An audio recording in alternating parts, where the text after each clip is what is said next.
mostrar o que acontece durante uma reunião espírita vista do outro lado, do lado dos espíritos.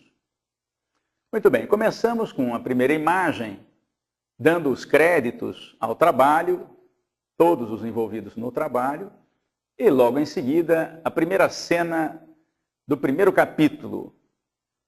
Antônio Carlos Tonini volitando com um companheiro que vai acompanhá-lo até a casa espírita, de uma região que ele conhecia bem. Ele morou nessa cidade, trabalhava noutra casa, era um trabalhador espírita, desencarnou e, do outro lado da vida, quis conhecer o que acontecia durante uma reunião. Já que do lado de cá ele tinha conhecimento, do lado de lá ele queria saber como as coisas funcionavam.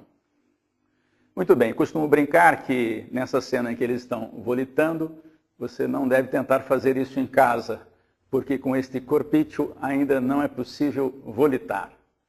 Já dentro da casa espírita, eles são recebidos por um responsável. Toda casa espírita, todo núcleo, em qualquer organização terrestre, sempre existe um espírito responsável que cuida do bastidor, e a casa espírita não é diferente.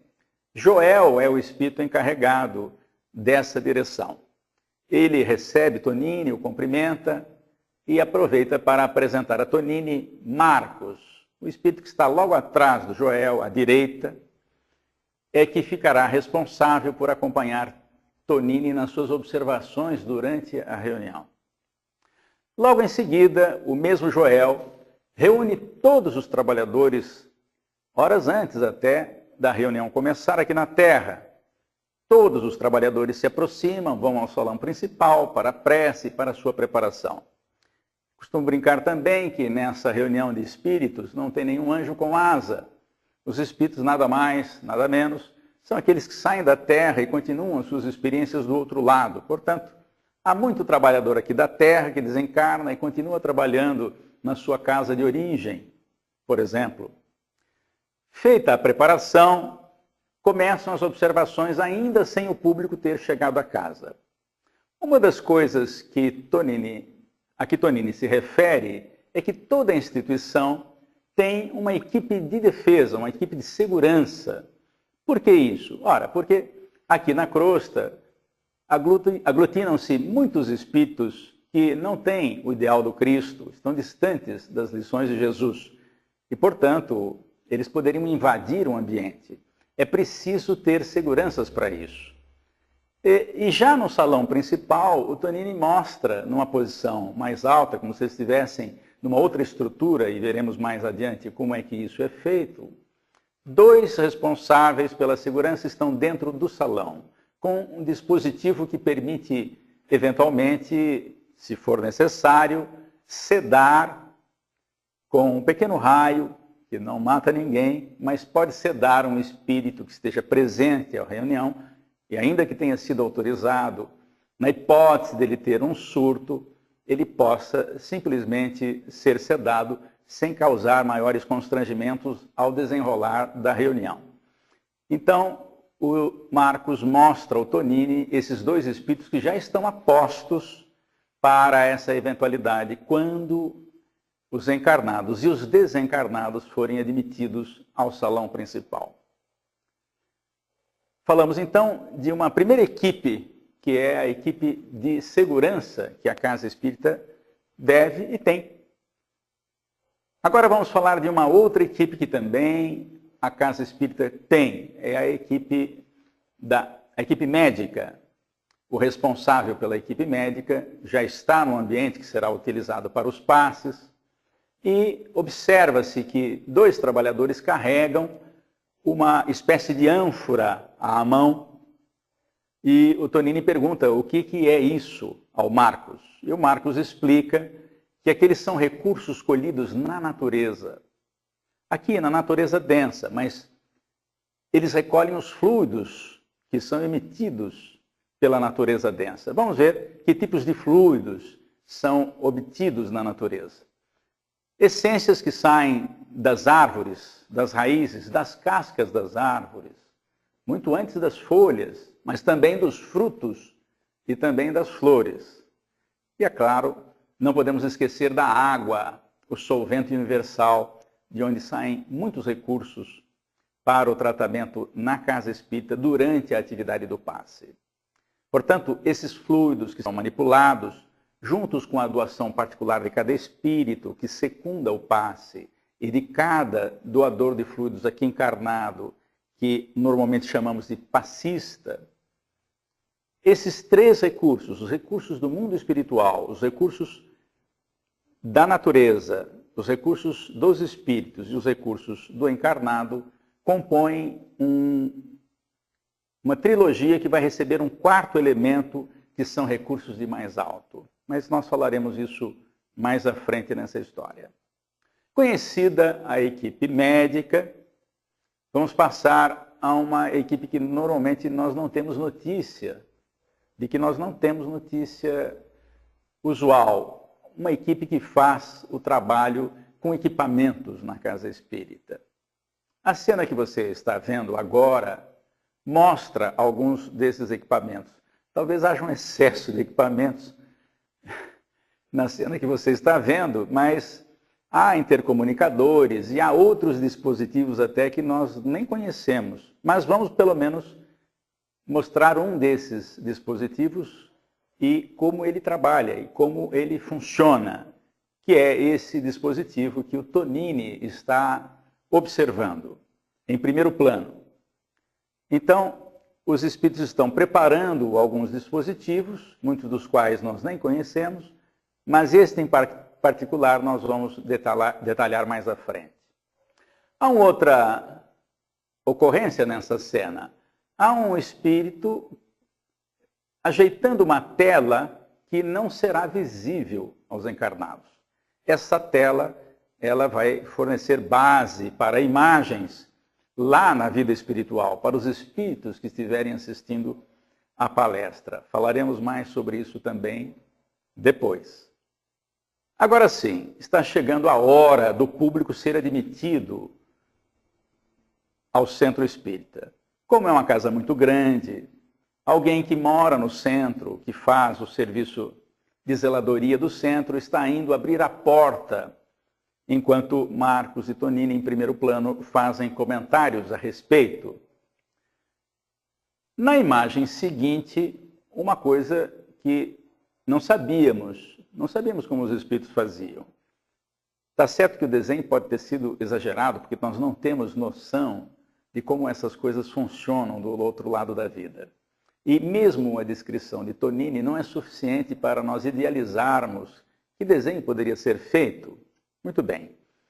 Na imagem, você vê uma espécie de luminosidade como se fosse um portal. Para quem assistiu filmes em que há portais para serem atravessados, não é?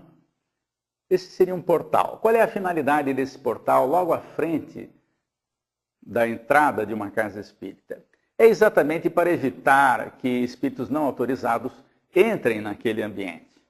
E não é preciso ninguém ficar impedindo a entrada deste ou daquele, o que seria muito constrangedor. É um portal iluminado e que só permite passar espíritos acima de determinada frequência de pensamento. Portanto, nós não temos maiores preocupações quando entramos na casa espírita desse jeito, porque os espíritos não autorizados ficam lá fora. Naturalmente, há aqueles casos difíceis, por exemplo, de uma ligação obsessiva entre um encarnado e um desencarnado, cuja separação talvez não fosse conveniente. Há mesmo referência na bibliografia espírita que uma obsessão de muito tempo não pode ser desligada de uma hora para outra, porque inclusive pode haver prejuízo de saúde, às vezes até de morte, para aquele que está encarnado. Esse portal, então, tem essa finalidade, separa sem precisar ninguém ficar lá impedindo a entrada deste ou daquele e, portanto, não constrangendo os trabalhadores. Vocês vão notar aí que há trabalhadores encarnados entrando, há inclusive uma criança dando a mão à sua mãe, estão entrando porque a Casa Espírita também tem, no dia da reunião pública, um espaço reservado à noção espírita e evangélica, segundo o Espiritismo, para crianças e jovens. E essa casa tem essa atividade durante a reunião pública. É uma casa grande. E você pode ver também, à frente da imagem, vários espíritos, com o perispírito de tonalidades diferentes. Foi usada a cor escura para mostrar aqueles espíritos que estão aqui na crosta e que não conseguem ascensão, e, portanto, diante daquela luz muito grande que o portal oferece, muitos até confundem como sendo ali a porta do céu. Há essa referência. Mas não é o céu, é aqui uma casa espírita, recebendo necessitados do mundo espiritual e também aqui do mundo material. Estes espíritos mais escuros na cena, eles não estão autorizados a entrar, e isso é feito de maneira muito natural, como já explicamos. Muito bem, já dentro da casa, passemos a outro momento importante na reunião. É o momento de preparação, a reunião está por começar. A maioria das casas usa o recurso da música ambiente, da música de fundo, suave, mas que emociona, e que fica permanentemente recebendo os companheiros que estão chegando. Mas em algumas casas há também a música ao vivo, onde um trabalhador que toca algum instrumento, quase sempre o violão, e também canta, faz uma apresentação, às vezes até mesmo uma prece musical. Na imagem que você está vendo, esse trabalhador tocando violão faz então a preparação do ambiente. E aí já chegam os primeiros recursos de instâncias superiores. Essa referência de recursos que vem de instâncias superiores foi pela primeira vez mostrada na obra psicografada por Francisco Cândido Xavier, chamada Os Mensageiros, o segundo livro da série André Luiz. Foi lá que André Luiz, pela primeira vez, falou que na hora do passe, feito lá na vida espiritual, também existem recursos chegando de mais alto, mostrando que há uma hierarquia muito interessante que nós vamos conhecer um dia, ou vamos relembrar um dia, de como funcionam os trabalhos intercessórios. Esses recursos caindo sobre o orador caem também sobre toda a plateia que já está presente, como se fossem pequenas pétalas, pequenos flocos de energia. Caem sobre todos para melhorar a condição ambiente. Não é ainda o passe, mas os recursos chegam logo no início, como uma preparação dos trabalhadores, para quem vai fazer a palestra, para os demais trabalhadores e também para o público que vai ouvir e participar. Muito bem, feita a prece, começa a reunião. O orador está à mesa, ladeado por 2 cooperadores encarnados, que o sustentam na atividade com recursos energéticos, e atrás dele, 2 espíritos fazem a sustentação do outro lado da vida. Em primeiro plano, você nota que algumas pessoas estão na plateia, e nós vamos prestar mais atenção nessa moça que está mais à esquerda do vídeo. A palestra começa e um jato de luz que liga pensamento do espírito que está atrás do orador encarnado e a mente do orador mostra o seguinte: a ideia é passar que existe uma ligação de quem fala na casa espírita com a mentoria. Pode ser o mentor do próprio orador ou alguém mais, que está ali para secundar a fluência das ideias. Mas um detalhe: esse espírito que está por trás disso, que facilita as lembranças do orador, não pode nunca colocar na boca do orador, ou melhor, terá muita dificuldade de o fazer, nunca não deve falar, caso a informação não esteja no conhecimento do orador. Se o orador não conhece uma história que seria muito bom contar naquele momento, mas ele desconhece essa história, ainda que o mentor conheça a história, ele terá muita dificuldade de passar isso. Por quê? É como se nós, não tendo um arquivo no computador, quiséssemos chamá-lo, quiséssemos buscá-lo. Nós não vamos conseguir. Por quê? Porque o arquivo não está lá. Portanto, o orador traz o seu conhecimento, é com este conhecimento que os espíritos trabalham. Claro, pode haver exceções. Às vezes, uma providência, uma visão, uma imagem pode ser mostrada ao orador, a audiência do orador pode ser ativada, de modo a ele falar uma coisa, vendo o que está acontecendo, para ilustrar melhor. Mas isso nem sempre acontece para a maioria dos oradores encarnados aqui. O fato é que a palestra desenrola e, normalmente, nós não imaginamos o que está por trás de uma palestra. Porque na mente daqueles que assistem à palestra, os pensamentos estão sendo trabalhados. As ideias do orador, sendo colocadas, acabam despertando os pensamentos de todos os encarnados. Esta jovem, em primeiro plano, tão logo o orador faz uma referência às atitudes evangélicas, do respeito ao próximo, faz com que a moça lembre imediatamente de um episódio daquele dia, no início do dia, que ocorreu entre ela e sua mãe. Por uma bagatela, uma coisa mínima, ela brigou com a mãe antes de sair para o trabalho. Falou-lhe rispidamente e depois saiu, como a gente costuma dizer, pisando nas tamancas, bateu a porta e deixou a mãe entristecida. Pois, quando o orador fez a referência evangélica, imediatamente ela se lembrou do inconveniente que plantara no coração materno. E ouvindo a palestra e a referência evangélica, propôs a si mesmo, quando chegar em casa, vou pedir desculpas à minha mãe. Estas e outras ocorrências são mais comuns do que a gente imagina. E nós, aqueles que falam em público e aqueles que ouvem aqui na Terra, não têm noção do que está acontecendo perto, portas íntimas adentro da criatura, porque os pensamentos não param. E às vezes a reflexão de um minuto é motivação para a mudança de comportamento, que é o que se deseja. A proposta de Jesus é que mudemos o nosso comportamento. Não para sermos bonzinhos, é porque existe uma relação entre comportamento e doença, por exemplo, que nós sabemos hoje pela doutrina espírita. E por isso a advertência de Jesus, toda vez que curava, primeiro uma advertência de que Jesus não curava ninguém, ele propunha a cura, acrescentava recursos, mas a cura só viria se a pessoa se modificasse. Então, ao curar, Jesus sempre dizia, tua vontade te curou. Vá e não erres mais para não te acontecer coisa pior.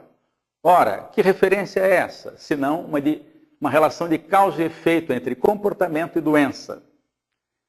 São os nossos comportamentos que geram as nossas doenças. Voltando um pouco atrás, nós falamos agora há pouco na palavra vontade para ilustrar uma frase de Jesus, mas Jesus usou a palavra fé.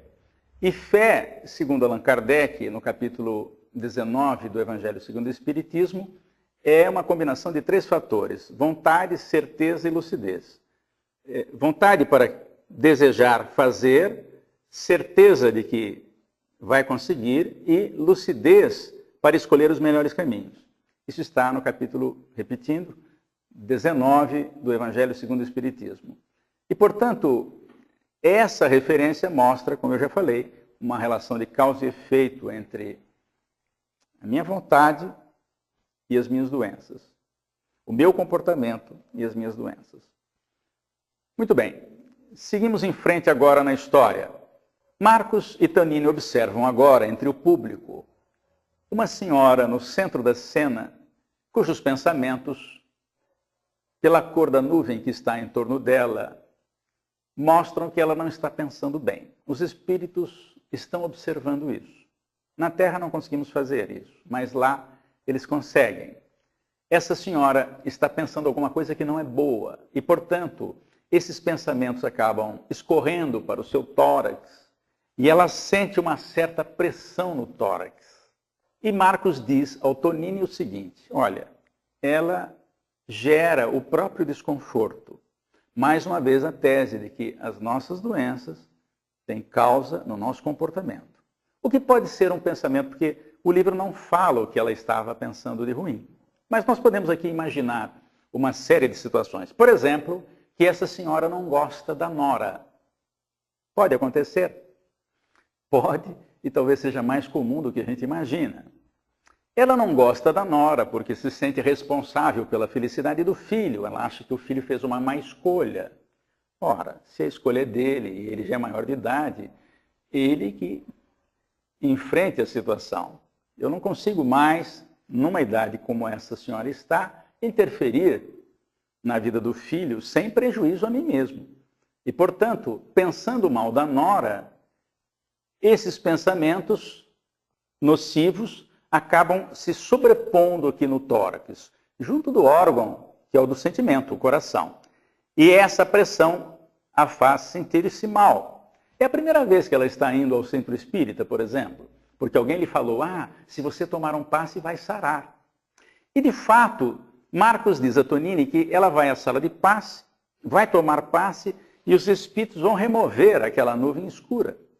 Mas, se ela não mudar comportamento, ela vai continuar com esse problema, porque se chegar em casa e voltar a pensar mal da nora, ela vai produzir novamente aquele teor de pensamento, que vai escorrer e vai se concentrar logo acima do órgão do sentimento. Esse desconforto vai permanecer. Ela só vai sarar o dia que ela mudar comportamento, marcando a tese de Jesus, que são os nossos comportamentos que geram as nossas doenças. Portanto, ela vai tomar passe várias vezes e vai melhorar, mas ela é a geradora do próximo desconforto.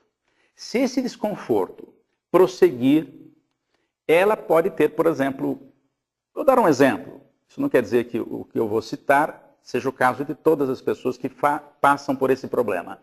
Pode ser que ela tenha e desenvolva nódulos no seio, por exemplo.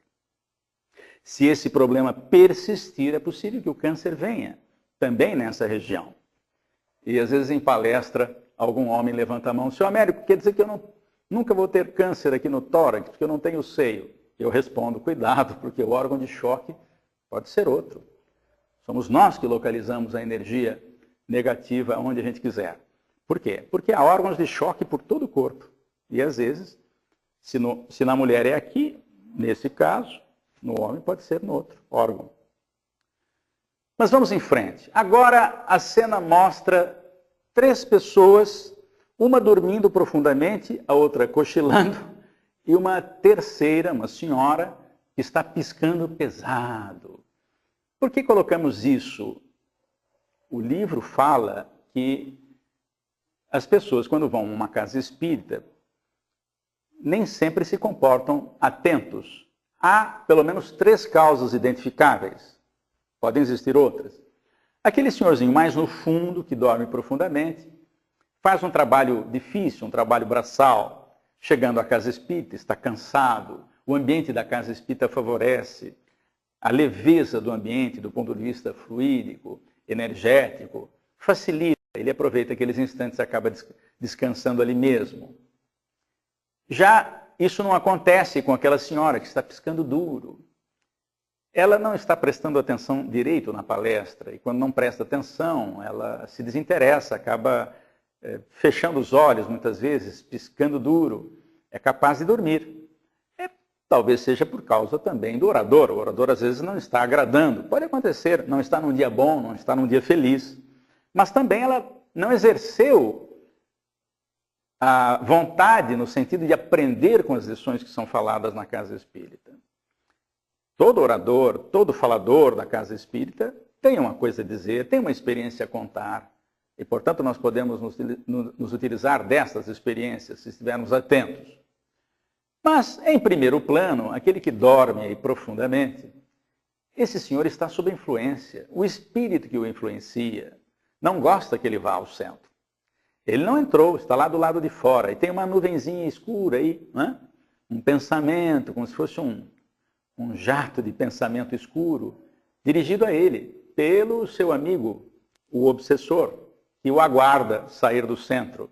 Ele não conseguiu entrar, mas lá do lado de fora, ele hipnotiza à distância o seu companheiro encarnado.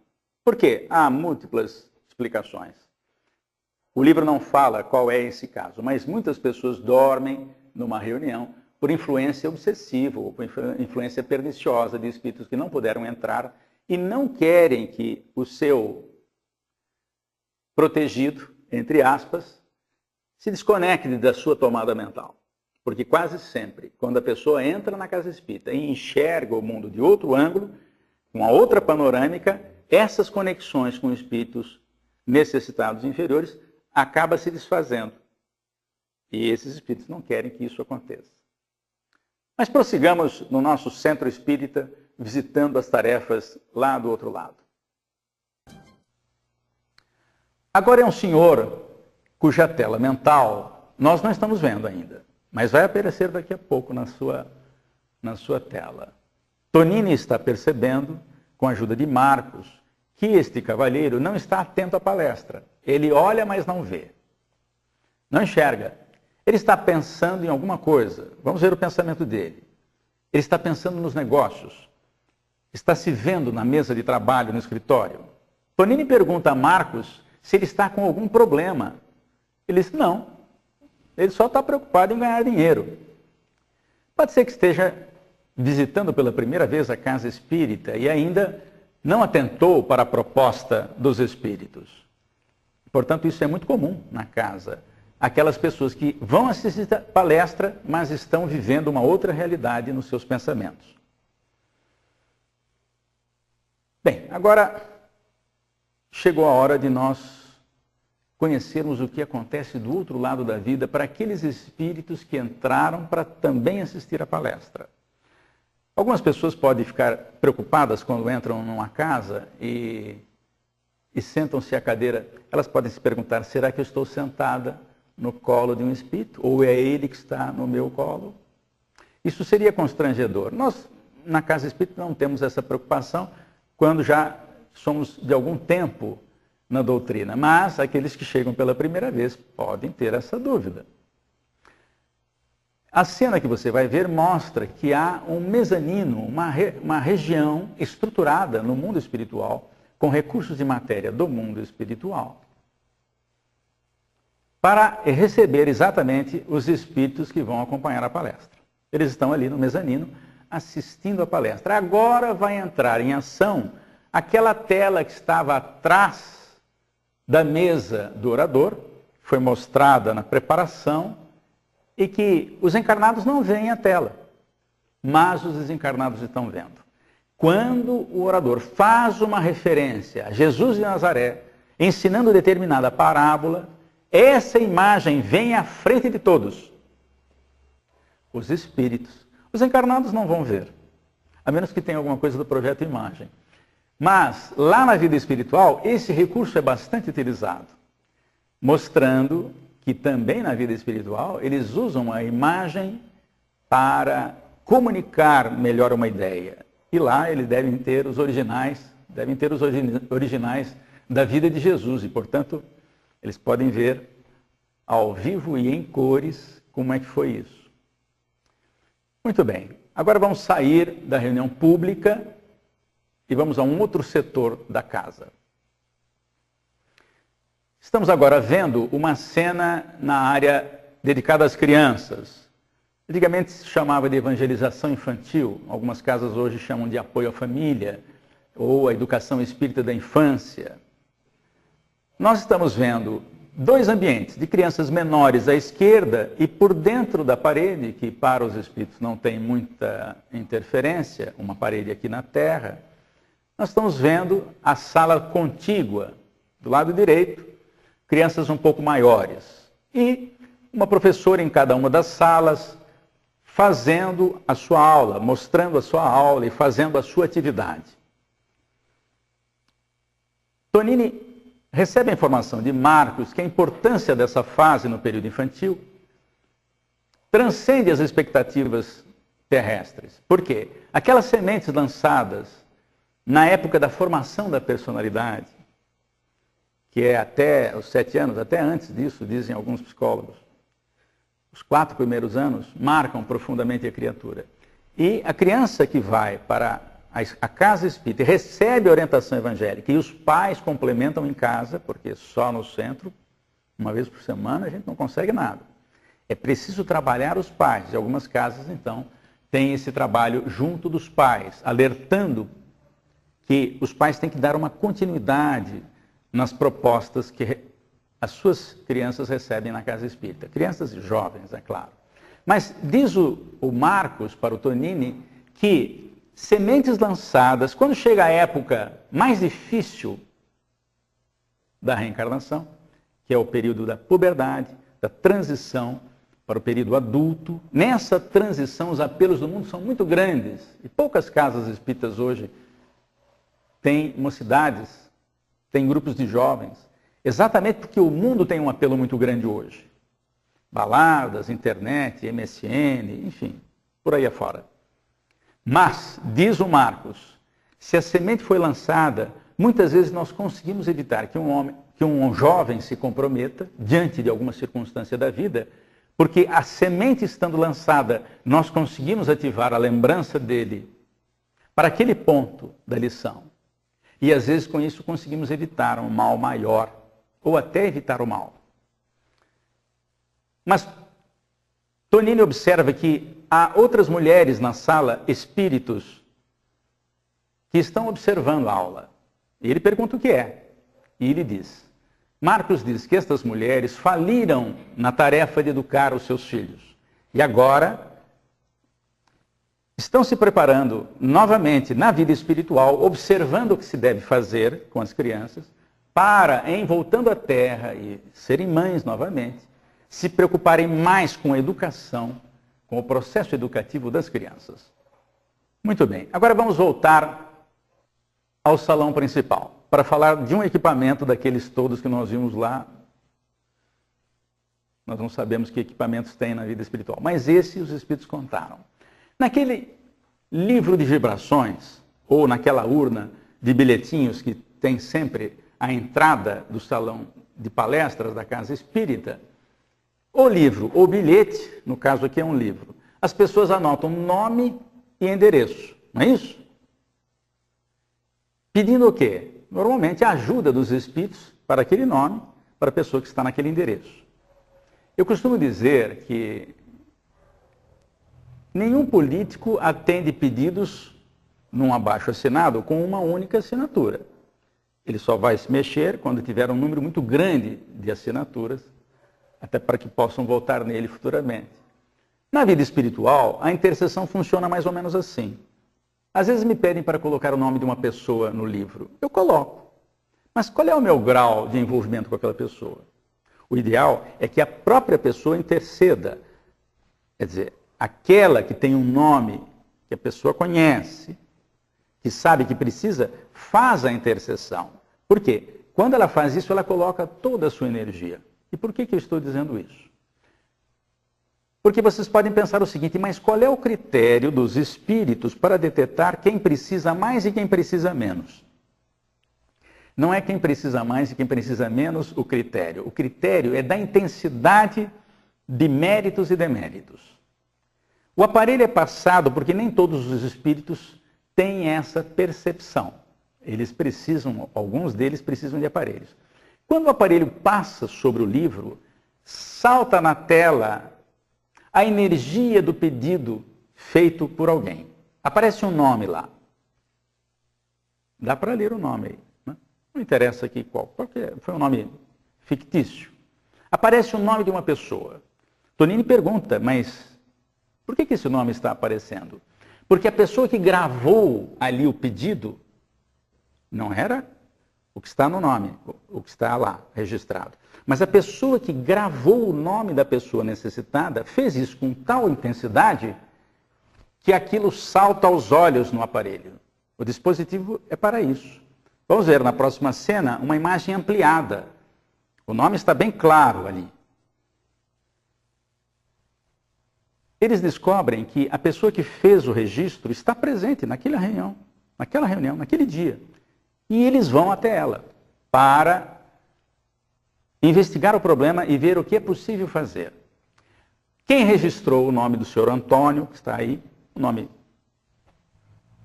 qualquer, não tem nenhuma referência pessoal, foi a mãe dele. A mãe está preocupada porque a mulher o abandonou com os filhos. Ele cuida dos filhos agora, mas está desacorçoado da vida, está pensando em se matar. E a mãe, percebendo isso, fez um pedido. Ela não consegue demover o filho dessa situação. Já tentou de tudo, mas agora pede aos amigos espirituais que façam alguma coisa. E logo em seguida um espírito se aproxima para consultar a tela mental desta mãe, que está lembrando do filho. E os espíritos vão tentar fazer alguma coisa assim, a pedido dela. O mérito é dela, a necessidade é do filho dela. E eles vão ver o que é possível fazer. É claro, em toda ajuda tem uma recomendação das lições de Jesus. Primeiro nós temos que nos ajudar, depois o céu ajuda. Ajuda-te que o céu ajudará. Mas, como a mulher, a mãe da pessoa, fez um pedido com muita intensidade, os espíritos vão fazer o que é possível. Muito bem. Agora chegou o momento dos passes. Lá na sala de passe é que vamos observar um outro fato. No canto lá à esquerda tem uma pessoa pensando em tudo, menos no que está acontecendo ali. E mais no centro das pessoas que vão tomar o passe está uma jovem que sai levemente do corpo. E podemos perceber isso pelo laço que une o seu perispírito ao corpo de carne. O que Marcos explica ao Tonini? Diz que o passe, ele é de um teor de energia que penetra o nosso corpo. Mas, se o perispírito sai um pouquinho, por esforço da prece, da concentração de quem vai tomar passe, o perispírito praticamente absorve todos os recursos. E quando volta a se justapor ao corpo de carne, consegue fazer um efeito melhor, mostrando mais uma vez a lição de Jesus, a cada um segundo as suas obras. Enquanto o homem no canto, à esquerda da imagem, não está preocupado com nada, está tomando passe automaticamente, a jovem está fazendo uma oração naquela hora. Isso dilata um pouco o perispírito, ele nem talvez tenha saído tanto do desenho, no desenho que está sendo mostrado, o perispírito talvez não tenha saído tanto do corpo. Isso foi um exagero de desenho para mostrar que o perispírito às vezes se dilata, ou às vezes sai um pouquinho. Só para mostrar isso. Terminado o passe, vamos dar uma passadinha lá no ambiente onde estão as garrafas d'água com os nomes. E os espíritos estão magnetizando a água, colocando ali recursos que podem servir de medicação para aquela pessoa cujo nome está estampado na garrafa. Naturalmente, os espíritos investigam as necessidades e colocam ali recursos compatíveis com méritos e deméritos de cada um para que cada garrafa tenha a sua contribuição adequada ao seu problema orgânico. Muito bem, a reunião está quase encerrando. E o responsável pela equipe médica dá mais algumas informações ali ao Tonini. E logo em seguida, a reunião termina. Mas começa uma outra tarefa. Nessa casa espírita existe o atendimento fraterno depois da reunião pública. Porque as pessoas que vão à reunião pública aproveitam a ida e na saída já fazem o atendimento fraterno. O companheiro que vai fazer o atendimento fraterno já está a postos fazendo a sua leitura de preparação, a sua oração, e 3 espíritos estão designados para ajudá-lo. A responsável por essa equipe é uma mulher, é o espírito de melhor percepção, melhor sensibilidade. Os outros também cooperam. Muito bem. A primeira pessoa que é atendida é um senhor que tem alguns problemas orgânicos já instalados no corpo físico. E a imagem mostra que esta mulher, esse espírito que é mulher, está vendo dentro do organismo dele exatamente onde está o problema. Ela sabe onde está o problema. Intui o atendente fraterno para avisar o companheiro que ele precisa consultar o médico de sua confiança. Por quê? O problema já está instalado no corpo físico. Pode ser que precise de uma cirurgia, mas isso o médico terrestre vai avaliar. Do lado dos espíritos, ela está observando que a lesão, do outro lado, está observando a lesão e vai contribuir fluidicamente para que isso melhore também. Era a primeira vez que o senhorzinho estava indo ao centro espírita. Recebe uma intuição da atendente, ele, o atendente fraterno, aliás, para que oriente essa pessoa para vir nos dias de tratamento de passe, por algum período, em função do problema, mas que Ele não dispense o tratamento médico. Muito bem, agora uma outra pessoa entra. É uma jovem bastante desesperada. Ela está numa espécie de obsessão. Desesperada, ela não tem maiores sintomas no organismo físico, mas do ponto de vista psicológico ela está bastante alterada. Essa mulher, chefe da equipe, observa o psiquismo lá no fundo para saber o que está acontecendo e identifica imediatamente o problema. Ela está ligada a uma entidade que a persegue, está do lado de fora, não foi autorizada a entrar. Ela identifica esse problema e orienta o atendente fraterno para dizer a ela que comece também um tratamento de passes e também vai colocar o nome dela para o tratamento da desobsessão, porque ela está com uma influência perniciosa. E alguém poderia perguntar, mas que problema é esse? É o marido dela. Dessa encarnação não, ela nem casou. É o marido da outra encarnação, que ela abandonou. E esse marido não perdoou-a. Ela já está encarnada outra vez e o marido a persegue. Isso nos leva a muitas reflexões. Há sintomas que não sabemos as causas, mas elas às vezes são profundas, estão lá em outras vidas. E os sintomas estão começando a aparecer. Por sorte, ela procurou a casa espírita. Vai ser orientada, vai estudar, vai fazer cursos, vai entender a proposta de Jesus. E em se modificando, vai ajudar o marido a se modificar. Mas por enquanto, essa atendente manda entrar o espírito obsessor do passado. O marido entra, feroz, querendo agredir, mas é impedido disso. E ela conversa com ele, dizendo que as coisas vão se resolver de alguma forma, ela vai perceber o erro, ela vai se modificar. O livro não fala da solução do problema, mas isso acontece muitas vezes em muitas casas espíritas. As pessoas chegam, não sabem o que está acontecendo, os encarnados também não, mas propõem o conhecimento da doutrina e também do Evangelho de Jesus para mudar comportamentos. É isso que vai ajudar a mudar os outros. Muito bem, a reunião está terminando e agora os espíritos saem em caravana. Por quê?